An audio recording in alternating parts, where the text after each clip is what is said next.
ibadah online Immanuel Assembly of God pada hari ini. Kami berdoa saudara senantiasa sehat dan diberkati Tuhan Yesus.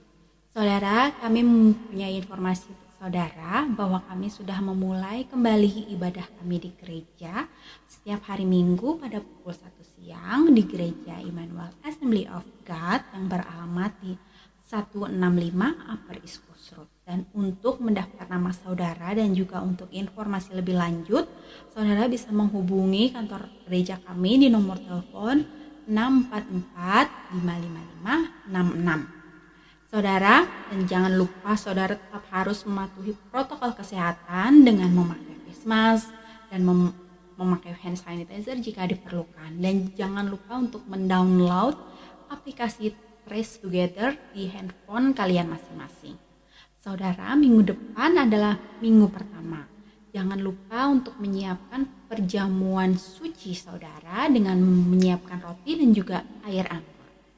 Baik, mari saudara kita mempersiapkan hati kita untuk mendengarkan firman hari ini, biar kita boleh bertumbuh dan menjadi berkat untuk orang banyak. Tuhan Yesus memberkati.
Shalom saudaraku, selamat berjumpa kembali.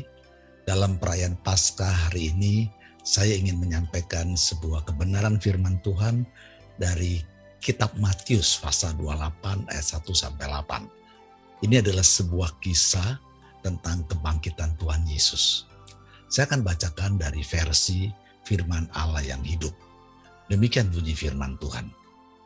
Esoknya, pada hari Minggu ketika fajar menyingsing, Maria Magdalena dan Maria yang seorang lagi pergi ke kubur.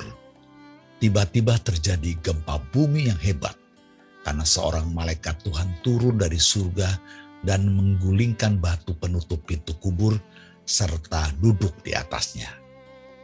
Wajahnya bercahaya seperti kilat dan pakaiannya putih sekali. Ketika para penjaga melihat malaikat itu, mereka gemetar ketakutan dan jatuh pingsan. Kemudian malaikat-malaikat itu berkata kepada wanita-wanita itu, "Jangan takut, aku tahu kalian mencari Yesus yang disalibkan. Tetapi ia tidak ada di sini. Ia sudah hidup kembali. Masuk dan lihatlah tempat tubuhnya dibaringkan. Sekarang pergilah dan beritahukan kepada murid-muridnya bahwa ia sudah bangkit dari antara orang mati. Dan ia akan pergi ke Galilea untuk menjumpai mereka di sana. Itulah pesanku untuk mereka." Wanita-wanita itu lari meninggalkan kubur dengan sangat ketakutan, tetapi juga dengan sukacita. Mereka bergegas mencari para murid untuk menyampaikan pesan malaikat itu. Haleluya. Pagi ini dalam perayaan Paskah saya memberi judul "Kebangkitannya membawa sukacita bagi orang yang menjumpainya." Haleluya. Saudaraku yang dikasih Tuhan, dalam cerita ini memang dikatakan bahwa para penjaga itu, bahkan para wanita yang datang mengunjungi kubur Yesus, mereka pada mulanya mengalami yang namanya ketakutan. Haleluya. Tentu saja kita semua pasti mempunyai pengalaman dengan ketakutan. Setiap orang pasti mempunyai berbagai macam ragam cara dalam merespon perasaan takut itu. Ya, ada orang dalam keadaan ketakutan dia terdiam membeku. Bahkan seperti mayat katanya membeku, ya, tak kala dia menghadapi ketakutan.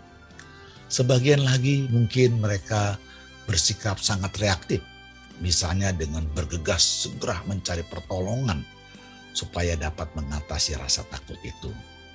Sementara mungkin ada yang mengambil sikap justru dia mencari pertolongan kepada Tuhannya, sujud menyembah kepada Allah dan mohon kekuatan untuk mengatasi rasa takutnya itu. Dan ya mungkin saja banyak respon-respon yang lain. Bagaimana dengan saudara tak kala saudara mengalami rasa takut? Tentu saja saudaraku yang dikasih Tuhan, saat itu sedang terjadi gempa bumi, dicatat dalam sejarah. Saat terjadi gempa bumi yang hebat di kuburan Yesus saat itu, sampai-sampai dikatakan batu penutup kubur Yesus itu terguling. Dan saat itulah ada malaikat Tuhan dengan wajahnya ditulis bagaikan kilat dan pakaiannya putih bagaikan salju. Mereka tentu saja dalam hal ini para penjaga mengalami rasa takut, ya, sampai-sampai dikatakan mereka jatuh pingsan. Nah, saudaraku yang dikasih Tuhan, mereka menjadi sangat ketakutan. Demikian juga awalnya para wanita itu mengalami ketakutan. Saudaraku, ketakutan. Ini hal pertama yang kita coba mau sedikit renungkan. Bagaimana dengan ketakutan-ketakutan yang ada di dunia ini? Mungkin ada yang bertanya begini, dari mana sih sebenarnya asal mula sampai-sampai manusia itu mengalami rasa takut atau ketakutan? Kalau saja saudara membaca di dalam kitab Kejadian, pada waktu Allah menciptakan Adam dan Hawa, mereka tinggal dalam sebuah tempat yang dipenuhi dengan sukacita, dipenuhi dengan kedamaian. Namun tak kala mereka jatuh dalam dosa. Dosalah yang mengakibatkan untuk pertama kali mereka bersembunyi, mereka ketakutan bukan? Mereka menjauh dari Tuhan. Ada rasa takut, ada rasa malu, rasa bersalah. Dan saat itu mereka kehilangan sukacita. Mereka saling menuduh dan sebagainya. Ya, firman Tuhan mengatakan adapun yang menjadi pemisah antara engkau dan Allahmu adalah dosamu. Saudaraku yang dikasih, dosalah yang mengakibatkan manusia mengalami kehilangan damai sejahtera, sukacita, kegembiraan. Itu hilang dari hidup manusia. Yang ada adalah rasa takut, rasa khawatir. Yang ada adalah kegelisahan, pertengkaran, dan sebagainya bersifat negatif. Dosa yang merusak itu semua. Gambar dan rupa Allah dirusak oleh dosa. Jadi saudaraku yang dikasihi Tuhan, sesungguhnya kalau ada di antara kita saat ini masih diliputi oleh rasa takut, mari ada sesuatu yang perlu kita renungkan pagi hari ini. Mengapa sebagai anak Tuhan kita tidak dipenuhi dengan sukacita seperti yang kita lihat di dalam kisah ini? Para wanita itu tak kalah mereka oleh anugerah Allah kemudian berjumpa dengan Yesus. Dan saat itu juga Yesus berpesan kepada mereka, jangan takut. Lalu Tuhan berkata kepada mereka, pergilah, beritahukan kepada murid-murid yang lain. Dan dengan jelas Alkitab katakan setelah perjumpaan itu, para wanita itu dipenuhi dengan rasa sukacita. Haleluya. Haleluya, puji nama Tuhan. Saudaraku yang dikasihi Tuhan, dapatkah saya dan saudara bersukacita di dalam hidup ini? Saya teringat pada waktu Rasul Paulus menasihatkan jemaat yang ada di Filipi. Di dalam kitab Filipi pasal yang keempat, ayat 4 sampai yang ke-7, saya mau baca buat saudara. Filipi pasal 4 ayat 4 sampai 7, kembali dalam versi Alkitab Firman Allah yang hidup, dituliskan sebagai berikut. Bersukacitalah selalu di dalam Tuhan. Sekali lagi saya katakan bersukacitalah. Biarlah semua orang melihat bahwa apapun yang saudara lakukan, saudara tidak mementingkan diri sendiri. Ingatlah, Tuhan akan segera datang. Janganlah khawatir akan suatu apapun, melainkan bawalah segala sesuatu dalam doa. Sampaikan kebutuhan saudara kepada Allah dan jangan lupa bersyukur atas jawabannya. Bila saudara melakukan hal-hal ini, saudara akan mengalami damai Allah yang jauh melebihi pengertian akal manusia. Damainya akan menjadikan pikiran dan hati saudara tenang dan tentram. Sementara saudara mempercayakan diri saudara kepada Yesus Kristus. Haleluya. Saudaraku yang dikasihi Tuhan, saya percaya saudara akan senang kalau berjumpa dengan orang yang ceria, bukan? Ya, beda kalau saudara bertemu dengan seseorang yang sifatnya hanya mengeluh, hanya bersungut-sungut, ya, selalu mengatakan hal yang negatif, selalu murung sedih. Siapa yang mau berkawan dengan orang seperti itu? Tentu akan berbeda kalau saudara didatangi oleh orang-orang yang selalu membawa keceriaan, orang-orang yang ceria, orang-orang yang selalu membawa aura yang positif, selalu ada keceriaan di dalam hidupnya. Sangat menarik bukan? Bergaul atau berteman dengan orang-orang seperti itu? Ya saudaraku, bukankah kita diminta untuk menjadi terang Kristus? Dan untuk bisa menjadi terang Kristus, untuk bisa menyampaikan kabar baik kepada mereka, tentu saja harus diawali dengan penerimaan dari mereka terhadap kedatangan kita. Bagaimana kita bisa mendatangi mereka kalau kedatangan kita tidak pernah ditunggu-tunggu oleh mereka? Karena kita bukanlah orang yang dinantikan, karena selalu bersungut-sungut atau berkeluh kesah atau selalu khawatir, takut dalam hidup ini. Ya, tidak ada seorang pun yang mau bergaul dengan orang-orang seperti itu. Oleh karena itu Rasul Paulus memberikan nasihat kepada jemaat di Filipi. Dari berbagai macam nasihat, inilah nasihat yang juga kita dengar dalam kesempatan ibadah Paskah hari ini. Jangan takut, bersukacitalah. Rasul Paulus mengatakan itu dalam kondisi dirinya di penjara. Satu situasi yang tidak menyenangkan. Tetapi Rasul Paulus membuktikan bahwa dia tetap bisa bersukacita dalam kondisi yang tidak menyenangkan sekalipun. Lalu mungkin ada yang bertanya, bagaimana mungkin Rasul Paulus menuntut kita, menasihati kita untuk selalu bersukacita senantiasa. Bukankah hal yang paling mudah untuk bersuka cita kalau situasinya semua lancar, semuanya baik, semuanya lurus. Saudaraku, rumah tangga kita baik, pekerjaan kita baik, kesehatan kita baik. Saat-saat semua baik, tentu saja sangat mudah untuk kita bersuka cita. Tapi bagaimana mungkin saya bisa bersuka cita atau bergembira saat keadaan-keadaan yang tidak menyenangkan datang dalam hidup saya? Saat semuanya tidak lancar, seperti masa pandemi saat ini, seperti masa sukar hari ini, di mana pekerjaan mungkin mengalami kerintangan, usaha-usaha mengalami rintangan. Dapatkah saya bersuka cita? Ya, Rasul Paulus mengatakan bersukacitalah senantiasa. Setiap saat kita harus bersuka cita. Apa ini artinya? Ada orang yang mengatakan untuk menjadi orang yang bersuka cita tidak mudah. Karena situasi A dan B itu bisa membuat orang kehilangan sukacita. Ya, saudaraku, dunia memperoleh sukacita karena mereka bergantung kepada hal-hal yang bersifat sementara. Karena mereka bergantung kepada hal yang bersifat sementara, maka sukacita mereka pun bersifat sementara. Sangat bergantung dari situasi kondisi itu. Seperti yang saya katakan tadi, ya semua akan gampang bersukacita kalau situasinya. Rumah ada rumah ya, kontrakan tidak lagi menjadi masalah, rumah tinggal tidak menjadi masalah. Semua kebutuhan tercukupi, maka sangat mudah untuk bersuka cita.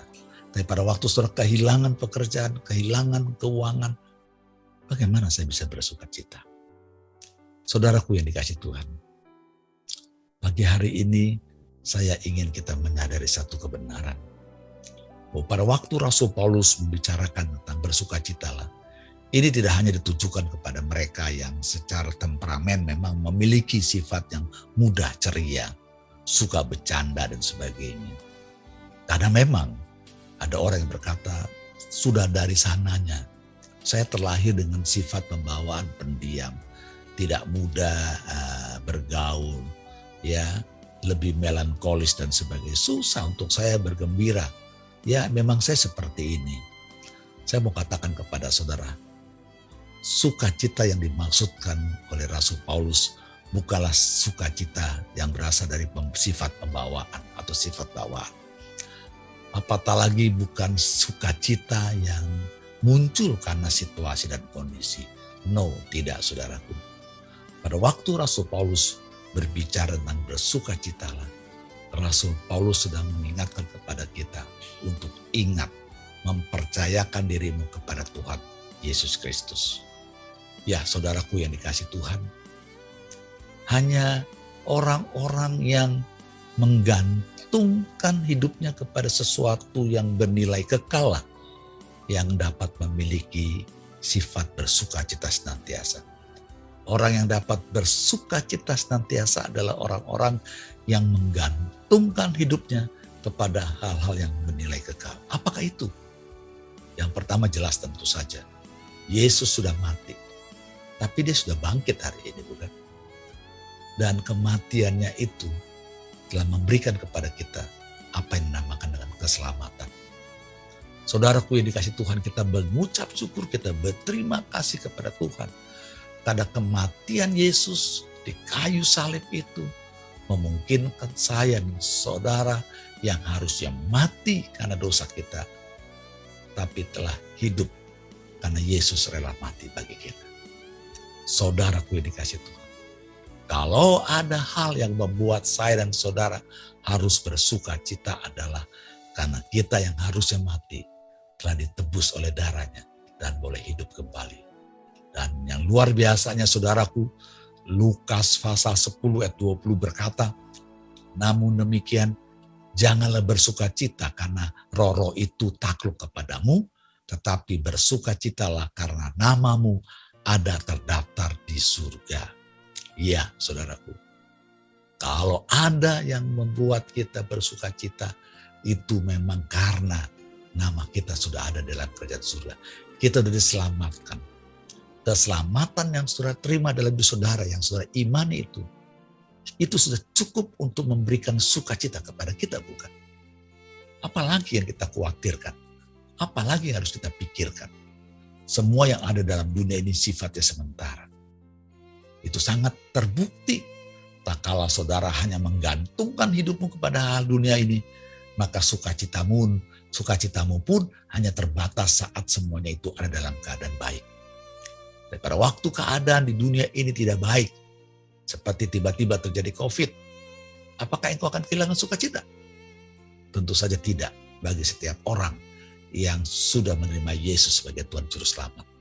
Karena dia yakin namanya ada tercatat dalam kerajaan surga. Saudaraku yang dikasih oleh Tuhan. Oleh karena itu saudaraku yang dikasih Tuhan, sukacita yang diterima oleh orang-orang yang telah berjumpa dengan Yesus adalah sukacita yang senantiasa. Bersukacitalah senantiasa. Artinya apa? Itu adalah sesuatu yang telah menjadi gaya hidup kita. Namun memang ini perlu dilatih. Ini harus terus dibangun dalam kehidupan saudara. Sehingga saudara akan menjadi orang yang bisa seperti Rasul Paulus katakan, bersukacitalah senantiasa. Saudara akan menjadi orang yang dapat bersukacita daripada ketakutan, ya. Saudara akan bisa beralih dari ketakutan kepada sukacita seperti wanita-wanita yang datang di kubur Yesus itu. Ada 3 hal dari kitab Filipi ini yang akan mengingatkan kita bahwa seyogianya seorang anak Tuhan yang telah berjumpa dengan Tuhan, hidupnya akan dipenuhi dengan sukacita. Ada 3 hal yang harus kita lakukan. Anggap saja ini sebuah tip dari perayaan Paskah hari ini buat saudara. Hal pertama yang harus saudara dan saya lakukan supaya saudara dan saya akan terus memiliki sukacita dalam hidup ini. Yang pertama adalah awali harimu dengan rasa syukur. Haleluya. Setiap pagi waktu saya dan saudara bangun, tahukah saudara itu adalah waktu yang sangat krusial. Apa yang saudara kerjakan di waktu pagi itu akan menentukan kualitas hidup saudara pada hari itu. Kalau saudara bangun dengan rasa malas, atau saudara bangun tiba-tiba marah-marah, maka dapat dipastikan kemungkinan besar sepanjang hari itu saudara akan dipenuhi dengan hati yang buruk. Saudara akan dipenuhi dengan keadaan-keadaan yang tidak menyenangkan. Oleh sebab itu saudaraku yang dikasih oleh Tuhan, mari kita putuskan untuk berbahagia atau tidak setiap saudara bangun pagi. Apakah hari itu saudara ingin berbahagia, ingin bersukacita, atau sebaliknya saudara akan kehilangan sukacita. Saudara harus putuskan setiap pagi itu. Dengan cara apa?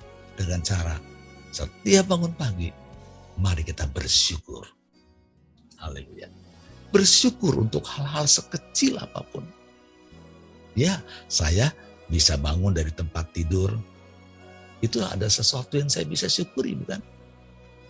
Oh, saudaraku, betapa indahnya kalau pagi-pagi kita bisa bangun, lalu saudara bersaat teduh, saudara berdoa, disertai dengan pengucapan syukur atas istirahat yang boleh Tuhan izinkan, atas sidangan yang sebentar saudara akan santap di pagi hari itu, atau untuk suami, istri, anak, keluarga, orang tua, pekerjaan, atau kesehatan, apa saja yang saudara memang terima hari itu. Saudaraku, hal-hal ini mungkin kelihatannya terdengar sepele. Tapi tahukah saudaraku, saat pagi hari, saat hidup kita dipenuhi dengan rasa syukur, maka Alkitab berkata saat kita mengucap syukur, Tuhan akan memberkati kita. Saudaraku yang dikasih Tuhan, mari kita ingat berapa banyak orang di luar sana yang mungkin tidak seperti kita, yang masih bisa bangun, yang masih bisa makan walaupun hanya mungkin istilahnya makan dengan kecap saja. Masih banyak orang di sana yang belum memiliki misalnya saja rumah seperti kita, kendaraan, atau apa saja. Saudaraku yang dikasih Tuhan, Mari bersyukur untuk hal sekecil apapun. Mari kita bangun setiap hari dengan rasa syukur dalam kita menjalani hari itu. Daripada kita mengeluh, memikirkan pekerjaan atau beban, mari awali hari kita dengan rasa syukur untuk segala anugerah Tuhan yang boleh kita nikmati setiap hari. Hati yang bersyukurlah yang akan membuat segalanya terasa lebih mudah dan ringan. Haleluya. Amsal 15 ayat 15 berkata, hari orang berkesusahan buruk semuanya, tetapi orang yang bergembira hatinya selalu berpesta. Haleluya. Saudara, ingin selalu berpesta? Miliki hati yang gembira, kata Alkitab. Puji Tuhan, bisa dilatih, bisa dibangun, bisa diciptakan, saudaraku. Setiap pagi kita mengucap syukur. Sudahkah sudah mensyukuri semua kebaikan Tuhan? Atau sudah lupa untuk mensyukuri? Mari saudaraku, kebangkitannya telah memberikan sukacita kepada kita.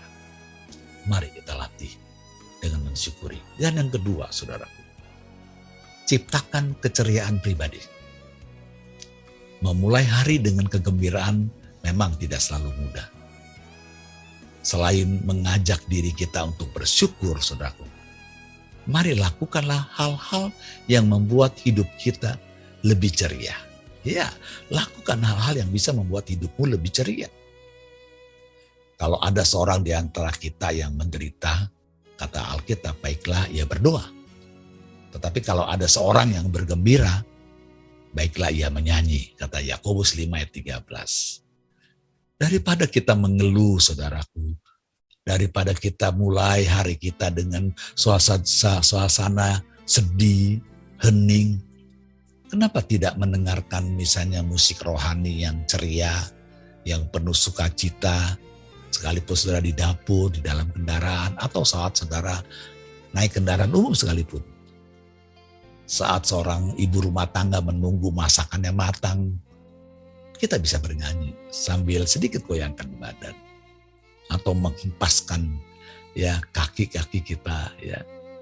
Mari saudaraku yang kasih Tuhan. Sama seperti Tuhan dan malaikat itu berkata, jangan khawatir. Mari buang jauh-jauh semua kekhawatiran. Bersama dengan nyanyian yang kita nyanyi. Haleluya. Saudara bisa memilih lagu-lagu yang sangat saudara suka, yang asik dengan liriknya. Tentu saja lagu-lagu yang optimis sifatnya, yang bisa menguatkan saudara hari itu. Saudaraku yang dikasih Tuhan, kita bisa menciptakan hari itu dengan kegiatan yang dipenuhi dengan keceriaan. Haleluya. Silakan saudara lakukan yang bisa memberikan keceriaan. Berolahraga juga bisa menolong saudara. Olahraga bukan saja membantu meningkatkan perasaan gembira. Tetapi tahukah saudaraku, pada waktu seseorang berolahraga, secara ilmiah dikatakan, orang yang berolahraga otaknya itu melepaskan yang namanya dopamin. Dopamin itu sering disebut dengan hormon kebahagiaan. Ya, olahraga rutin yang dilakukan akan meningkatkan kadar endorfin dan serotonin yang dapat menurunkan stres serta mengurangi rasa sakit dan depresi. Mari kita luangkan waktu untuk sedikit berolahraga. Bisa di pagi hari sebelum kita beraktivitas, sebelum kita kuliah, bekerja dan sebagainya. Atau di sela-sela kesibukan rumah tangga, di sore hari juga bisa selesai kita beraktivitas, kita melakukan olahraga tubuh kita. Lakukan yang lain yang menyenangkan, yang bisa menimbulkan keceriaan. Haleluya, bisa? Bisa. Jadi memang saudaraku, sukacita yang dimaksud oleh Rasul Paulus adalah sukacita yang harus kita latih, yang kita harus bangun, yang harus kita putuskan. Maukah kita bersukacita? Atau hari itu dipenuhi dengan kekhawatiran atau ketakutan? Dan yang terakhir saudaraku, Filipi 4 ayat 4 berkata, biarlah kita juga berdamai dengan diri sendiri. Mengucap syukur, ciptakan kegiatan yang ceria, dan berdamai dengan diri sendiri. Saudaraku, saya sangat menyadari ada kalanya kita mengalami hari-hari yang begitu berat, begitu melelahkan.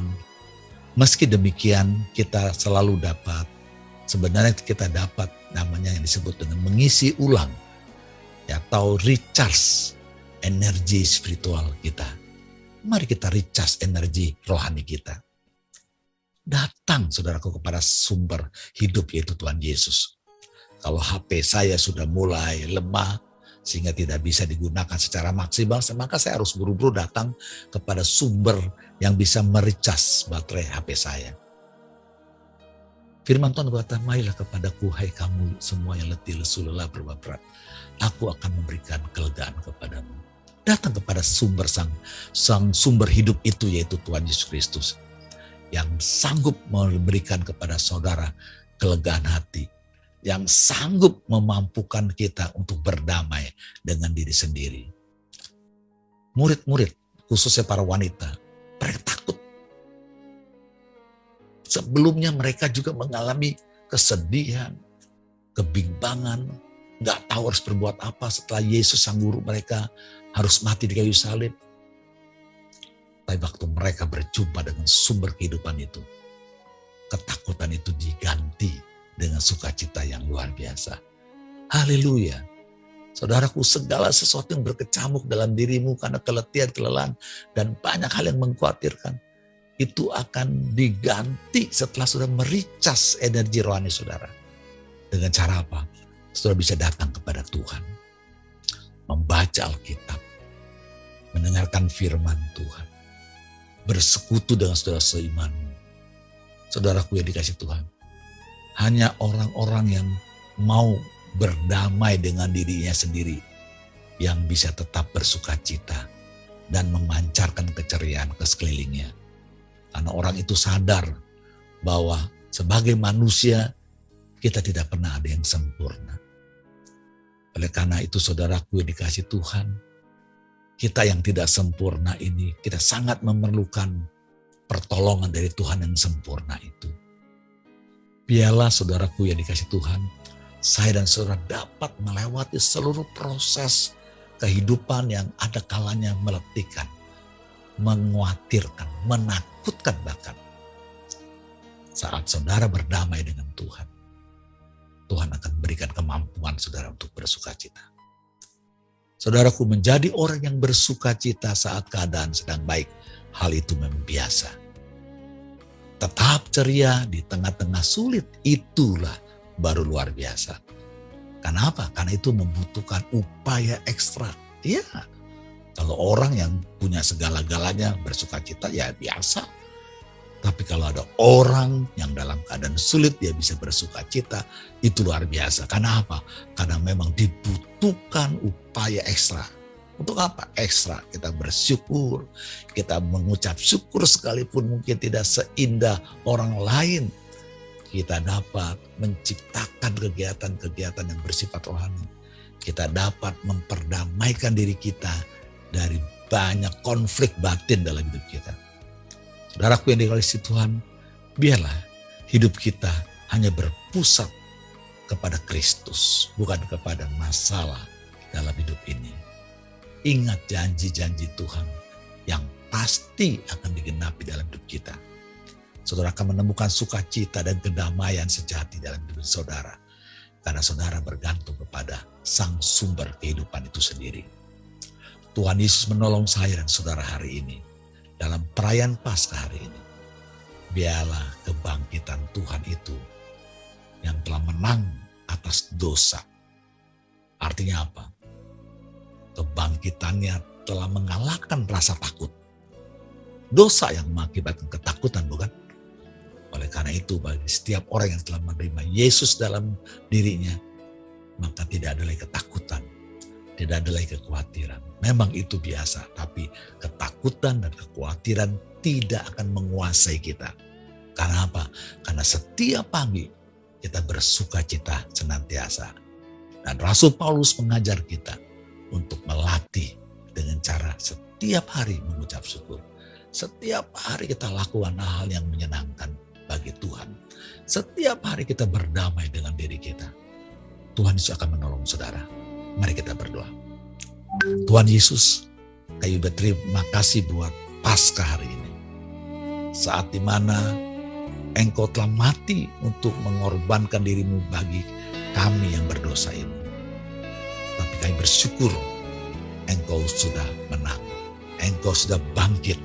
Dan kebangkitanmu telah mengalahkan rasa takut. Diubah menjadi sukacita. Pagi ini kami semua menerima sukacita dari Allah. Karena kami sudah berjumpa dengan Tuhan. Ajar kami untuk terus melatih setiap hari dalam hidup kami. Supaya hidup kami dipenuhi dengan sukacita. Sehingga setiap orang di sekeliling kami akan bersuka juga dengan keadaan kehadiran kami di tengah-tengah mereka. Dalam nama Tuhan Yesus, kami mengucap syukur dan berterima kasih. Haleluya. Amin. Puji Tuhan, saudaraku, selamat berjumpa kembali dalam kesempatan yang lain. Tuhan Yesus memberkati. Shalom.